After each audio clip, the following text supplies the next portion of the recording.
Всем привет!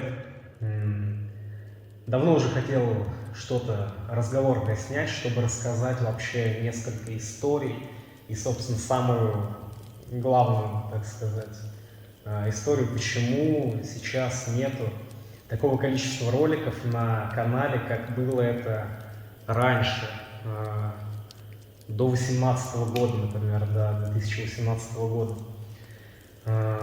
Долго откладывал уже этот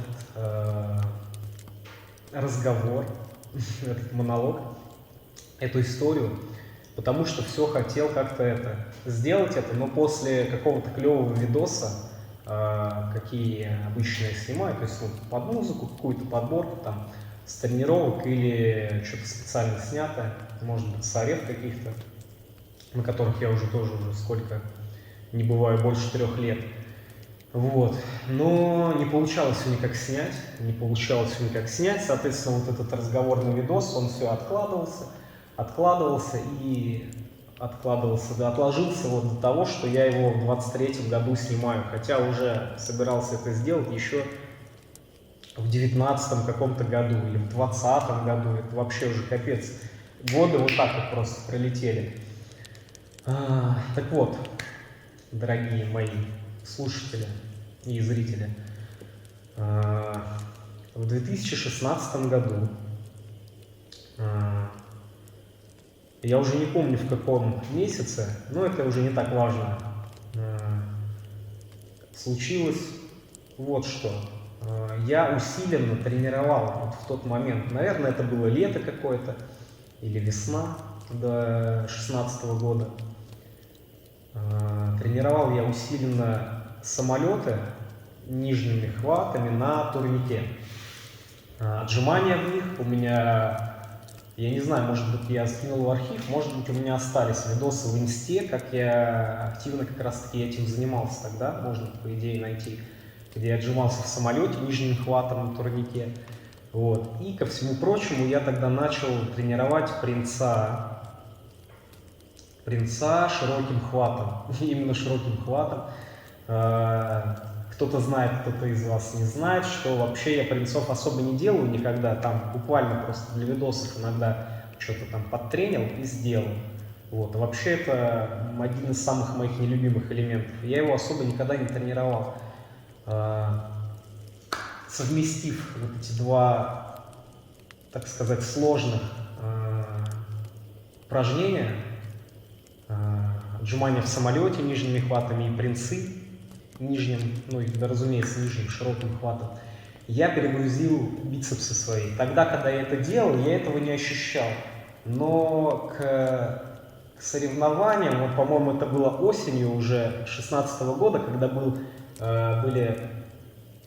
чемпионат России, получается, был отбор на Кубок мира, то есть вот от России были очень крупные соревнования в Ханты-Мансийске. И тогда вот уже какой-то был дискомфорт, по-моему, вот, ну, точно уже не помню, но вот это началось с того, вот, когда я готовился к этим соревнованиям, я как раз тогда тренировал активно вот этот самолет, отжимания и прочее, принца. И после этого, то есть я там тогда выиграл эти соревнования, занял первое место и полетел, собственно, на Кубок мира в 2016 году, где я занял второе место. Но перед этим моментом случилось вот что. Мы командой сборной России полетели на соревнования командные в Бахрейне в 2016 году. Я не помню, в каком месяце это было, может быть, в октябре, может быть, в конце сентября, не помню. В общем, там после соревнований, где мы успешно облажались и ничего не заняли, после соревнований у нас было такое легкое показательное в какой-то из школ, специальных таких прикольных школ. Мы туда поехали и там небольшое показательное сделали. На тот момент я себя еще хорошо чувствовал, прекрасно, по-моему, я себя чувствовал. И тогда, может быть, из-за плохого разогрева, либо из-за вот этого, скорее всего, переутомления, то есть, ну, я жестко, так сказать, тренировался, ну, может быть, стоит объяснить, что отжимание в самолете нижними хватами очень сложная задача для бицепса. Просто удержание даже самого самолета — это уже огромная на самом деле нагрузка на бицепс. То есть что делает у нас бицепс? Он не дает руке выгнуться в противоположную сторону, а также он ассистирует плечо, дельту, вот в этом усилии. То есть на подъеме руки на самолете у нас работает в основном пашет дельта, у нас пашет бицепс. Вот типа вся база самолета и горизонт. В принце бицепс чуть ли не основная мышца работающая. Вот. И в совокупности из-за этих двух упражнений я перегрузил. И, возможно, в те моменты я не чувствовал, что там имеется какое-то воспаление или недостаток отдыха. Я уже не помню. Если я не помню, скорее всего, я не ощущал. Вот, но не факт. В общем, возвращаемся к тому моменту, когда я рассказывал, что мы приехали на показательное после соревнований в Бахрейне в школу. Я там показал, что-то мы начали делать там по очереди. И в какой-то момент, когда я решил сделать самолет на полу, на пальцах, ноги врозь, у меня что-то заболело прям так я уже не помню, был там звук какой-то или нет. Я ничего такого не помню. Но заболело у меня в плече. Как выяснилось потом, это сухожилие бицепса. Вот. И, серьезно так заболело, в общем. А у меня через месяц, по-моему, или через полтора после этого, где-то через полтора, наверное, как раз-таки был уже в планах Кубок мира. Вот. Как выяснилось, потом у меня был там надрыв сухожилия в тот момент, длинной головки сухожилия бицепса. Вот. Не восстановившись, разумеется, это невозможно было сделать за такой короткий срок после этой травмы, после вот этих показательных. Не восстановившись, я, при этом делая какие-то физиопроцедуры, да, и не активно тренируюсь, разумеется, я полетел все-таки на Кубок мира и там выступал на тех возможностях, на которых мне тогда мое тело предоставляло. Я, в принципе, делал, что мог, и старался показывать максимум из того, что я мог показать тогда. И этого даже хватило на второе место внезапно. То есть я тогда был совершенно не на пике сил, я не мог показывать стопроцентную отдачу, так сказать, не мог нагрузиться на 100%. Вот. И тем не менее, тогда выступление прошло без проблем, на удивление для меня, то есть там у меня ничего больше сильнее не оторвалось и так далее и тому подобное. Но потом начался путь после этого реабилитации, то есть я делал физиопроцедуры, очень долго все это время заняло, практически год я не нагружал руку, потому что там постоянно, не нагружал бицепс, потому что там постоянно что-то болело у меня. Я, во-первых, боялся там что-то надорвать еще сильнее, и когда я что-то пробовал делать, там, было больно. А я сделал, по-моему, тогда УЗИ, насколько я помню, и там сказали, надрыв сухожилия бицепса, в общем. Мне тогда никто не сказал, что нужно сделать дополнительные исследования, возможно, там МРТ, чтобы посмотреть, узнать степень повреждения, то есть какова тяжесть травмы. Мы тогда этого не сделали, я тогда сам особо о таких вещах не задумывался, вообще о каких-то таких моментах здоровья, сухожилий там, или еще что-то, таких восстановления после травмы. То есть это моя первая серьезная травма, и с нее, в общем-то, эта вся история и началась, которую я собрался рассказать. Собственно, и рассказываю. Вот. Где-то год я тогда практически тоже не тренировался, и потом все-таки начал. Итого, с момента, с зимы получается, с начала 2017 года, как раз после соревнований последних на Кубке мира, мой прогресс, мои тренировки шли вот так. То есть я набираю, начинает болеть бицепс у меня. Я не тренируюсь, уровень падает. Я снова набираю, снова заболел бицепс. Короче, вот так вот все время моя тренировочная жизнь происходила. Все последние годы, вот начиная вот с этого 2017 года и так далее, то есть болел бицепс, то есть рано или поздно он начинал, то есть когда я доходил до определенного уровня, до пика, до какого-то, когда начинал какие-то элементы сложные делать, начиналась боль. Я, то есть тогда, сначала просто боялся, то есть, не нагружал, давал типа отдых в итоге раскатывался на месяц и так далее, вот, и, вы поняли, то есть, все это привело к тому, что, к чему это привело? К тому, что по сей день я не могу выкладываться на тренировках на полную в каких-то движениях, в частности в горизонтах, скажем так, это горизонты, это самолеты, все. То есть там, где пашет бицепс. Буквально недавно, относительно недавно, где-то, почти год назад, чуть меньше, может быть, я сделал, наконец-то, МРТ. Вот. Потому что до этого я думал, там может быть сухожилие у меня недостаточно эластичное. То есть оно там, я думал, как вообще устроено сухожилие. Сейчас будет на экране картинка. Я вот думал, что вот она мышца, вот сухожилие. Я думал, то есть вот где-то на протяжении вот сухожилия появилась какая-то, то есть, когда мне так объяснили, вот тогда, в 2017 году, что, то есть, произошло с моим сухожилием, я думал, то есть, вот на его протяжении там какой-то есть небольшой микронадрывчик, как у меня было написано в заключении, как мне сказали. Вот. И все, я то есть думал, сколько уже лет прошло после того момента, по-любому там все уже заросло, приросло. И я думал, что вот у меня болит, периодически вот до этого доходит, что начинает болеть прям сильно, когда я останавливался. Из-за того, что вот там вот этот небольшой участок, он то есть недостаточно эластичный, например. Нужно заняться, например, растяжкой, увеличением эластичности. Я занимался растяжками. Ничего из этого не помогло. Из растяжек. Вот.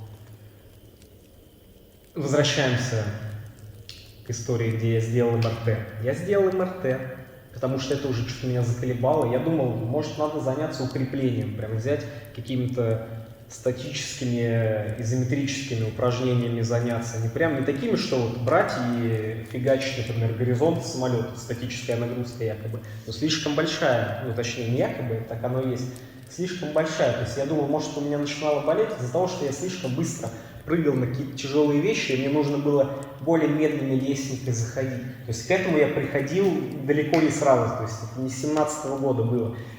Поймите, я 17-й год практически весь просто не делал ничего для бицепса. Я отдыхал, я в тот момент не знал, мне никто не сказал из врачей, что нужно через месяц, через несколько месяцев, в зависимости от тяжести, уже подключать упражнения и медленно, плавно как-то включать в работу этот участок. Мне тогда этого никто не сказал, я тогда про это тоже не знал. Я был вот в этом моменте очень глуп.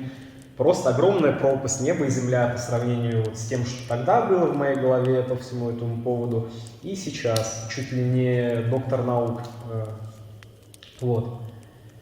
Сделал я МРТ, и мне говорит док, который шарит в этом, он мне рассказал и показал, в чем дело. А дело в том, что вот сейчас можете посмотреть на эту картинку. Есть сухожилие, вот это вот длинной головки бицепса, оно идет и оно прикрепляется к плечевой кости. И место прикрепления его, гляньте, как оно выглядит, как оно должно выглядеть точнее, и как оно, судя по отчету МРТ и словам доктора, оно выглядит у меня вот так примерно. Что это значит? Это значит, что площадь прикрепления сухожилия стала гораздо меньше кости. Площадь прикрепления сухожилия кости стала гораздо меньше. Соответственно, давая ту нагрузку, которую я даю в тех же самых горизонтах, например, неважно где, то есть можно просто вес какой-то взять тяжелый определенный, это сухожилие не может выдерживать, то есть это перебор для него. Ну, то есть представьте, я думаю, и так уже все, большинству понятно, если взять 10 веревок, например, прутьев стальных, скажем, соединить их вместе вдоль, сколько нагрузки на растяжение выдержат они? Одно число. И взять половину из них, убрать, остается в 2 раза меньше. Соответственно, и нагрузки на растяжение эта конструкция сможет принять гораздо меньше. Вот та же самая аналогия у меня и с бицепсом получается, с этим сухожилием. И периодически, то есть давая какое-то сверх того, что оно может выдерживать, оно начинает болеть. Ситуация какая вообще? То есть ситуация какая? Я тренируюсь, например, вот у меня тренировка, я потренирую горизонт или отжимания, неважно, что-то, где работает бицепс. Если это было что-то сложное, как горизонт, у меня после тренировки начинает ныть это место, то есть плечо, оно начинает отдавать в бицепс, получается болит бицепс. Иногда болит после тренировки, иногда не болит, иногда начинает через день болеть, иногда не начинает болеть, иногда после каждой тренировки болит, иногда посильнее, иногда поменьше. Вот. И с этим вот я живу с 17-го года, то есть уже 17-й, 18-й, ладно, 17-й я ничего не делал, скажем, выкинул. 18-й, 19-й, 20-й, 21-й, 4 плюс года я вот живу вот с этой вот фигней, которая мне не дает нормально тренироваться так, как я хочу. То есть я в воркауте, в калистенике, кому как нравится, с 10-го года, то есть я уже тренируюсь более 12 лет. Мотивация у меня совершенно не убавилась, интереса совершенно не убавилось ни на грамм. Но вот появившееся такое ограничение прогресса мне не прибавляет, к сожалению. Вот, а добавляет, наоборот, разного вида сложности в тренировках и так, заодно созданию какого-то контента, который я раньше делал, которым мне очень нравилось делиться с вами.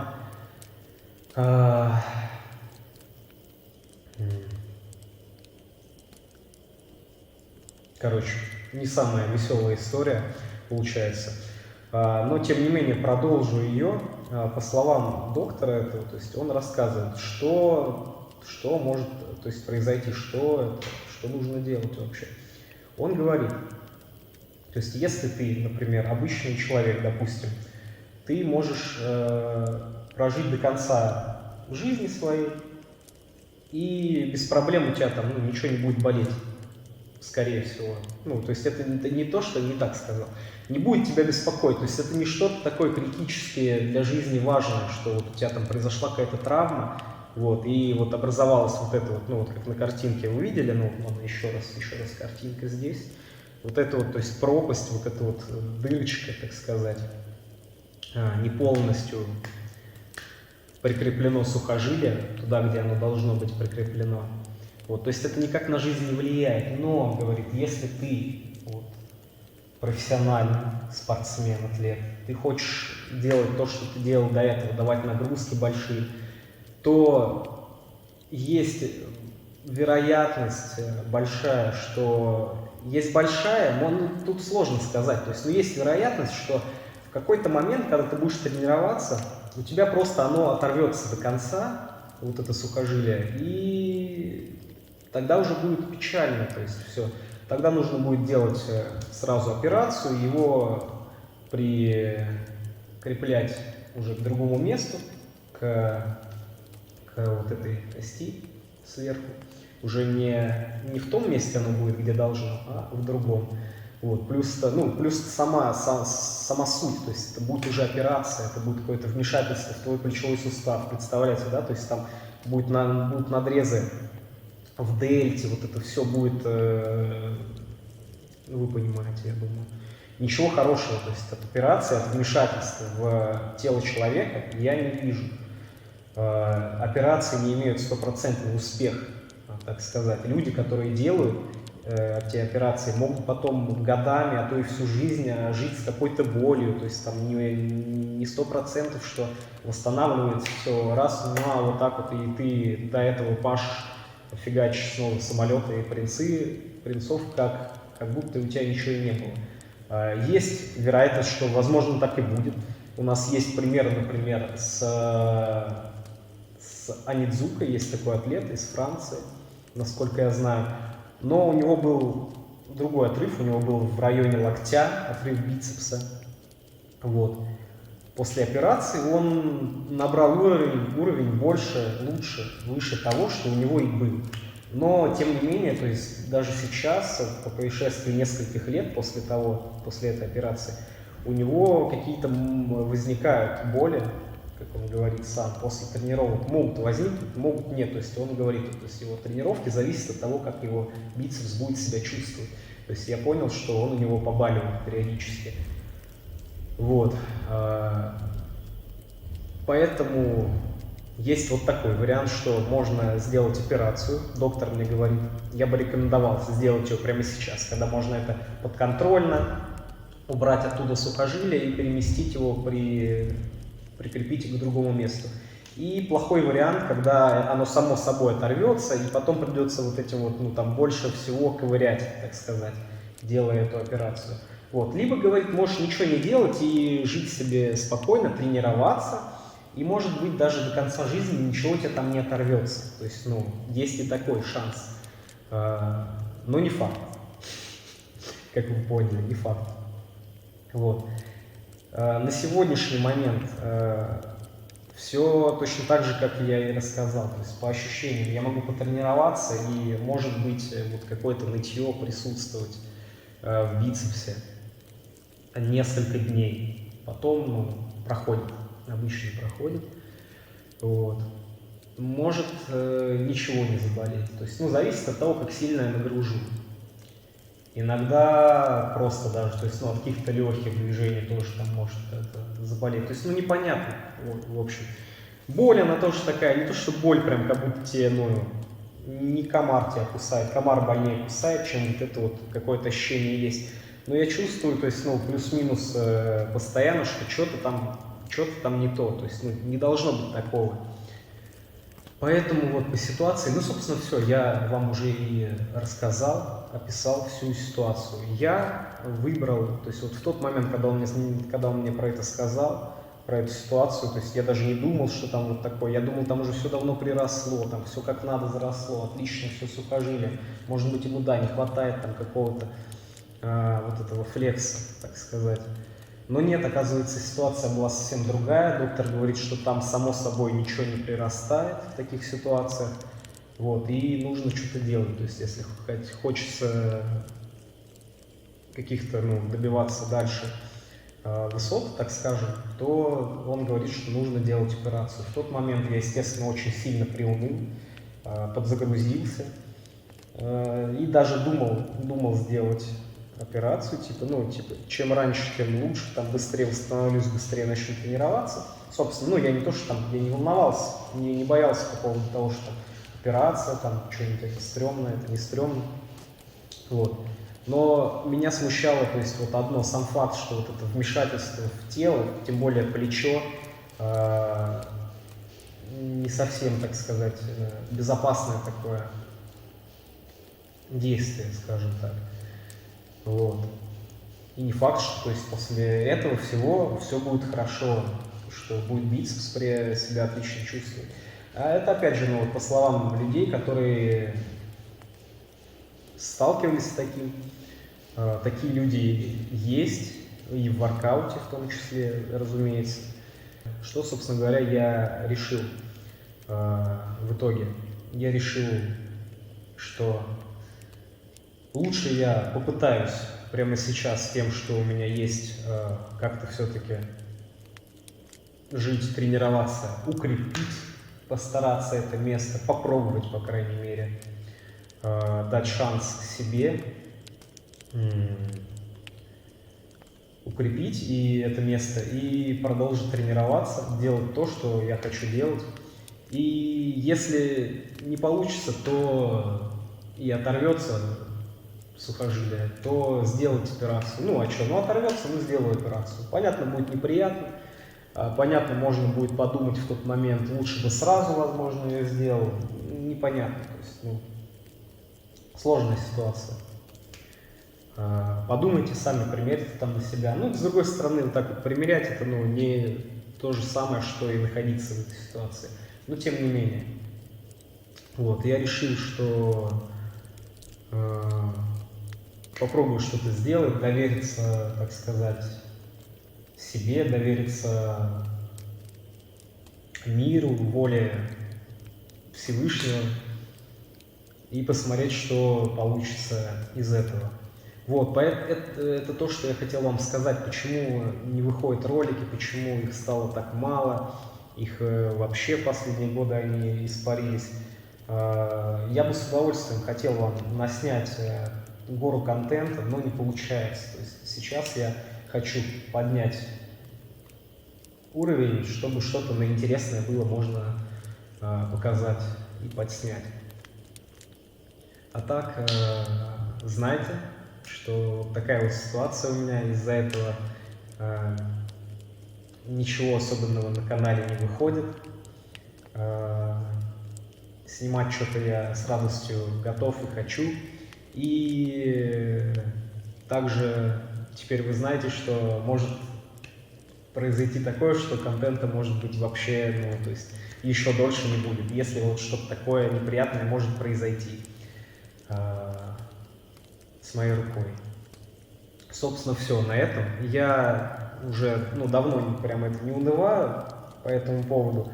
Ну, может быть, периодически что-то такое нападает, конечно, неприятно, досадно, то есть видно смотреть, когда другие люди прогрессируют, делают что-то, что ты хочешь делать, а ты не можешь этого сделать в силу каких-то ограничений. Но не всегда, разумеется, такое ощущение присутствует. Все-таки я больше на позитивном настрое и с какой-то верой к этому подхожу. Разумеется, то есть если бы этого не было, я бы уже, ну, либо я бы бросил, либо я не тренировался, либо я не знаю, что бы случилось. Может, мне бы уже, может, у меня давно уже все бы оторвалось, если бы у меня не было никакой веры в успех. Вот. По планам поднабрать уровень, подснять что-нибудь прикольное. Сейчас как раз будет сезон, будет тепло, можно будет тренироваться на улице, соответственно, что-то снимать дома. Скучно, неинтересно, ничего такого снимать. В зал я тоже не хожу особо, потому что, ну, у меня все, что нужно, есть дома для тренировок.